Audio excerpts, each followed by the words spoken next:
Good morning and thank you for staying with us. You're now watching the Climate Charts on the Weekend Show. My name is Zainab Adetola. Every day we see and hear about the impact of climate change, from food scarcity to water scarcity to changing weather seasons to even changing farming seasons and food insecurity. And it seems like the list of the disasters that climate can cause are endless. However, what do we mean when we talk about the gendered impact of climate change? And that would be our focus on this week's episode of the Climate Chat. But before we even begin that conversation at all, I would like us to take a look at this video. It will give us an insight into what we mean when we say the gendered impact of climate change. Change is real, and the effects can be felt all over Nigeria. From rising temperatures to unpredictable rainfall patterns, flooding that cause farmlands to wash away, land degradation, among other impacts. The climate crisis also comes with gendered impacts.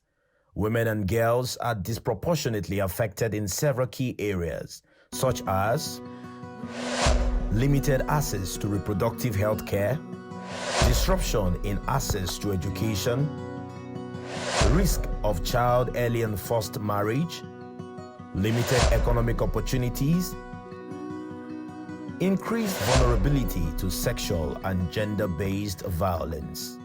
The roads to our farms are flooded. Some become swampy that we cannot trek through.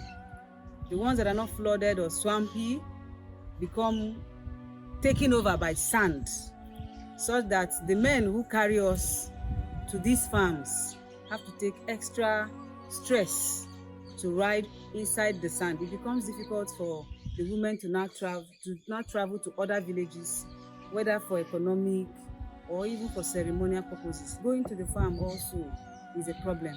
Climate change really affects us in this our community, especially our house. If you look at it, once if it is raining season, there is no place, no water channel at all.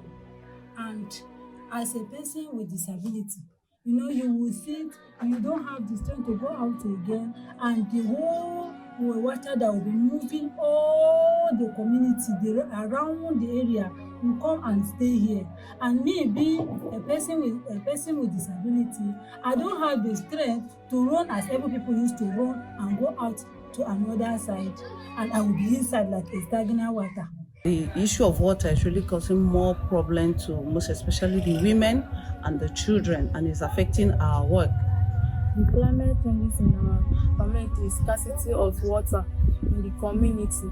When you want to get some water, we must go into a far place before we can get some little water to come and cook or take our bath.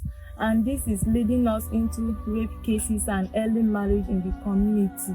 Most of us go to fetch water on our head from a far distance.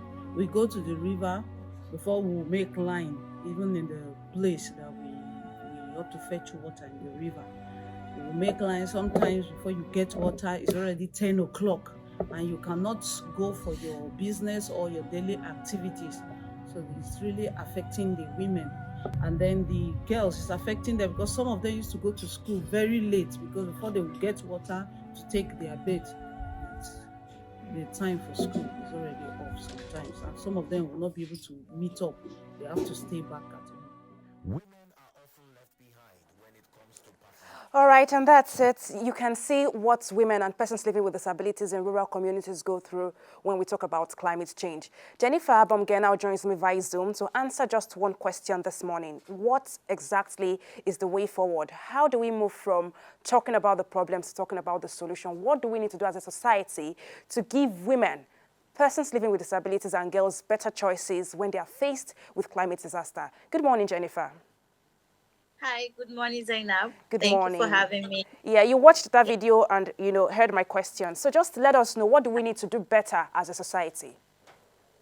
Okay, if our viewers out there are watching that video, I guess they are as emotional as I am right now because we keep talking about this, and to some extent people think these things are over exaggerated, but they are not.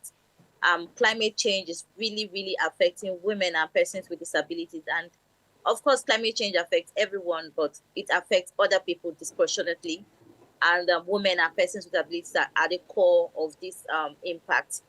I think we can never overemphasize on the need to include women and persons with disabilities in climate decision making. Because most times the meetings are ongoing, the men are there, they are talking, but then there's very little or no representation of women and persons with disabilities in these forums or discussion. So even when these solutions are drawn or are made, they are not specifically gender responsive, and they cannot cater for the needs of persons with disabilities or women, as we already know that they are highly impacted by the effects of climate change. So as a society, I think the best and the key thing is to involve women and give them a lead in decision making when it comes to climate change, because they know they. Yes. Finish up your thoughts. Yes, because women are in the forefront of this disaster.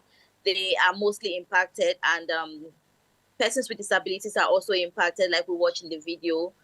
With a disability just explained how she cannot cope in a flooded area because she will not be able to walk or to move across the water like everyone else. So she's at the risk of getting a lot of contact with a lot of diseases because this water, is already stagnant, and she's in the midst of all this crisis. We've heard how climate change can increase the risk of women even losing their financial support or even losing their economic opportunities. Thank you so much, Jennifer. One simple thing I hear you say is we need to include women in decision-making and also persons living with disability. Thank you for joining us on the Climate Chat this morning, and we'll be glad to have you again next week. Thank you for having me. All right, and that's it on the Climate Chat this week. We come your way again next week with yet another exciting conversation around how climate affects women and girls in the Nigerian society. Zainab Adetola is the name. See you next week.